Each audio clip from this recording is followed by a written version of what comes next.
Il est 19 h ici à Paris, 20 h à Jérusalem et Tel Aviv. Bonsoir, bienvenue sur France 24 dans Paris Direct si vous nous rejoignez. À la une de l'actualité en Israël, Benyamin Netanyahou aux portes du pouvoir. Voilà pour les titres. Juste après ce journal à 19 h 12, ça sera notre débat consacré ce soir aux résultats des élections législatives en Israël.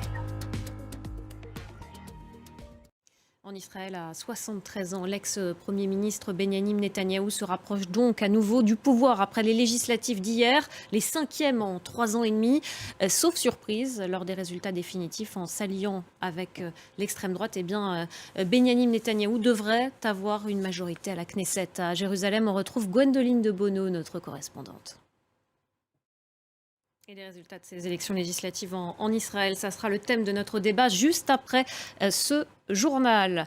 Au Brésil, après la victoire de Lula dimanche au second tour de la présidentielle, des manifestants continuent à bloquer des routes.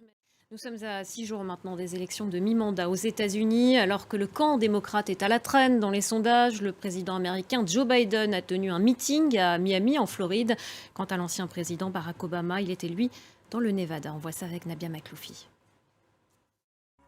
Ce 2 novembre est la journée mondiale contre l'impunité des crimes commis contre les journalistes. À cette occasion, on va partir au Mexique, l'un des pays les plus dangereux pour cette profession. Le reportage à Tijuana de nos correspondants Laurence Cuvillier et Mathieu Commun.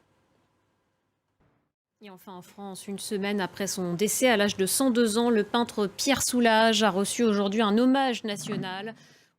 Voilà, c'est la fin de cette édition. Restez avec nous dans quelques instants. Le débat sur France 24 consacré ce soir aux résultats des élections législatives en Israël. Restez avec nous.